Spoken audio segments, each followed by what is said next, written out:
Hello, ladies and gentlemen. It is I, your friendly neighborhood Pokeprof, and welcome back to Let's Play Mega Man X.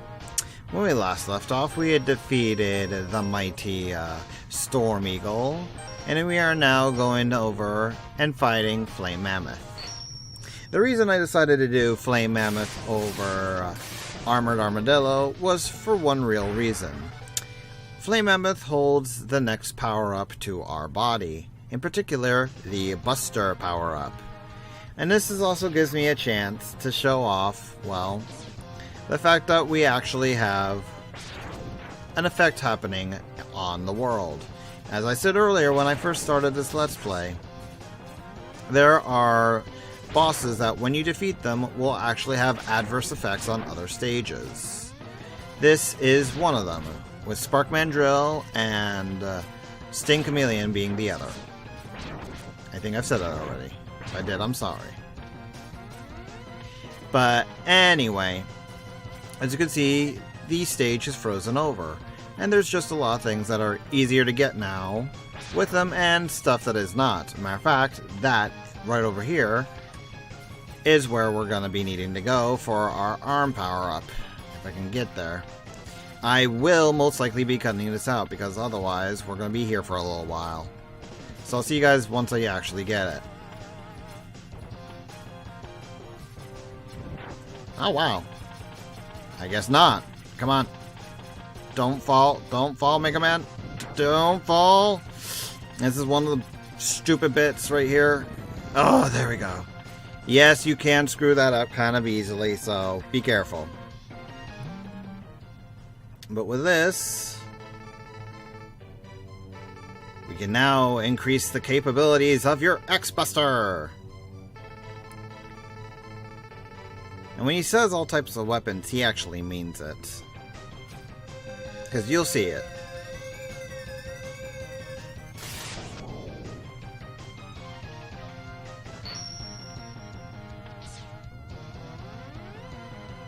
We turn pink and we fire. Not only does it fire one of the more powerful shots in the game, but also gets a little beam around us. But with this, we are now actually capable of powering up our weapons that we've gotten from the Robot Master.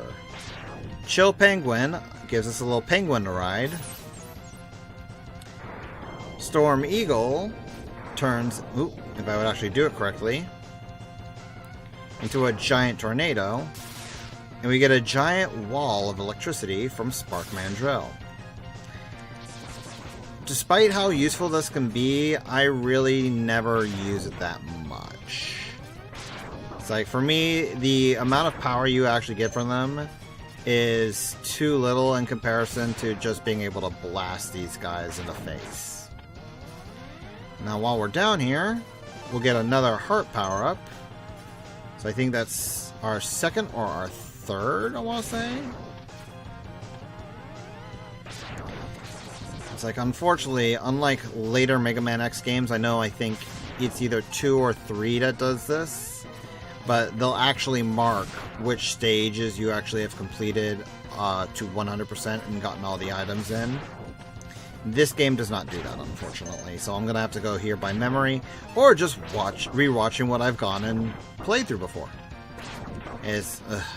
And see just how bad I really am. Really? At least these guys drop a lot of health. Makes things easier to say the least.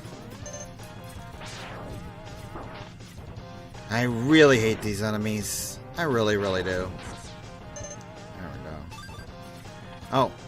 That sound you just heard, the little bring, that is the sound of us filling up an E-tank to 100%. Or, excuse me, a sub-tank. So now that tank will go and actually heal us up to full when we use it. And this is the part where I was talking about the little difficulties when it came to designing things. Because, like, hey, you can do a little side butt to destroy the little platforms, but it's nowhere near as intuitive or as useful as the direct headbutt. To the point where they actually replace the headbutt ability and go and give you a different power-up for your helm altogether in all the future Mega Man X games. Let's just destroy you completely.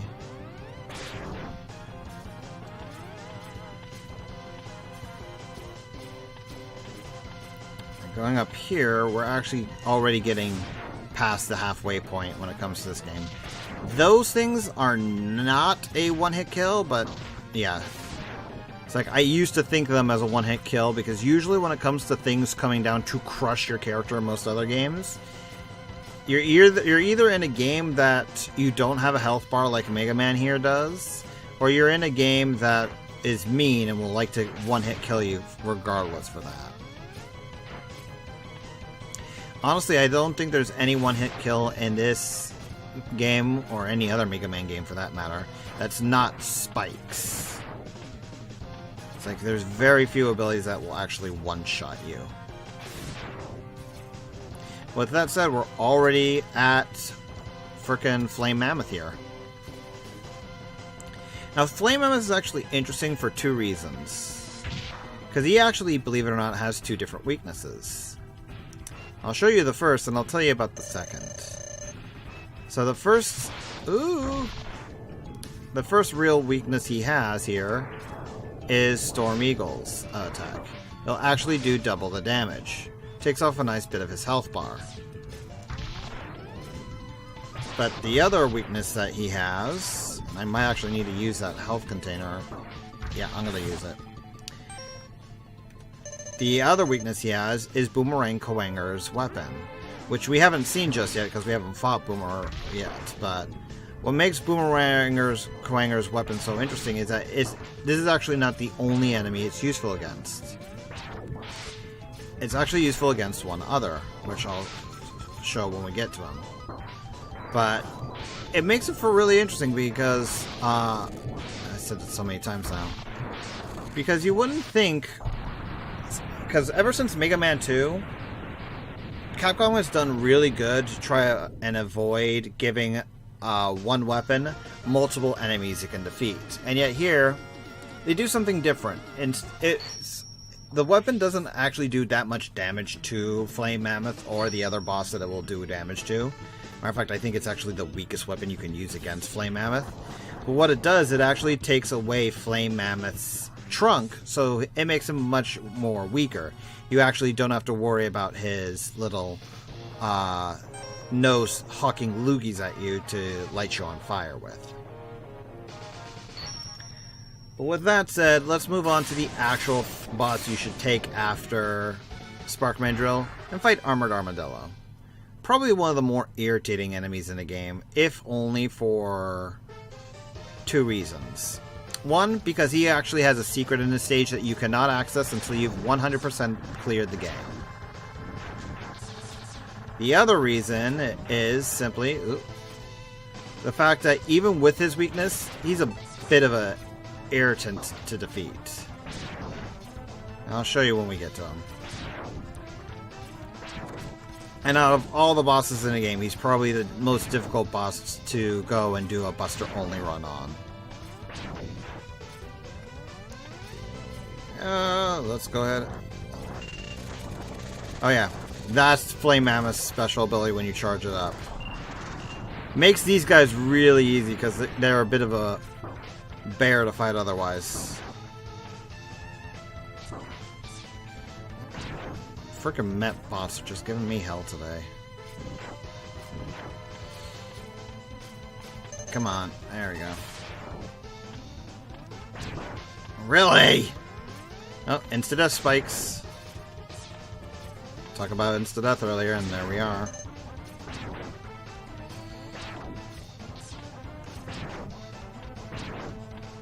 Come on, there we go. Now you can just farm these bats for like health and whatnot, but there's better ways of doing it, especially later on in the game. That doesn't mean I won't turn down anything for health-wise.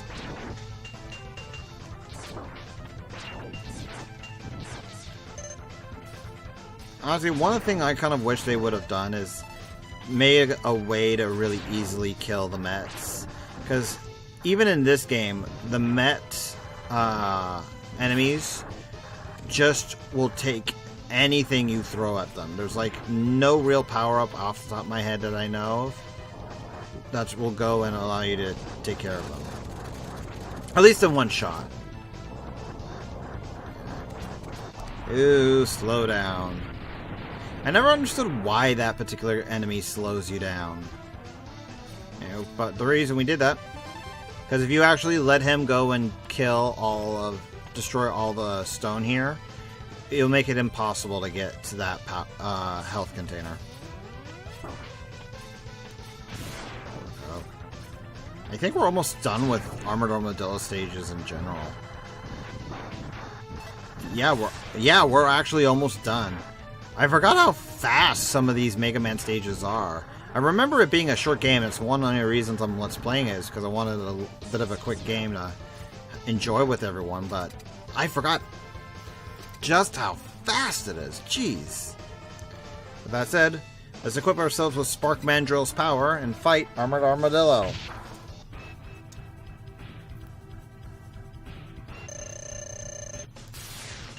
Now, what makes Armored Armadillo so irritating, well, is simply the fact that you have to shoot his armor off. And then even then, when he's in his little bouncy form, he takes decreased damage.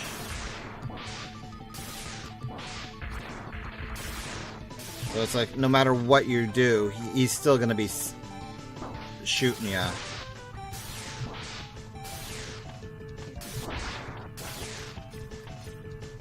Ah, really? I am not gonna die to this guy. No, thank you. You couldn't tell I hate Armadillo. Armadillo is one of my more irritating guys to fight, just because his pattern it's predictable. You can know when to hit him and where, but I've never been good at making sure I time it right, especially when speaking. So I always tend to just get annoyed with him. But with that, we get the Rolling Shield ability, which offensively is probably the weakest ability in the game, which goes to tell you that, hey, that's the ability that the final boss is weak against. But defensively, well, I'll show you guys that next time. Until then.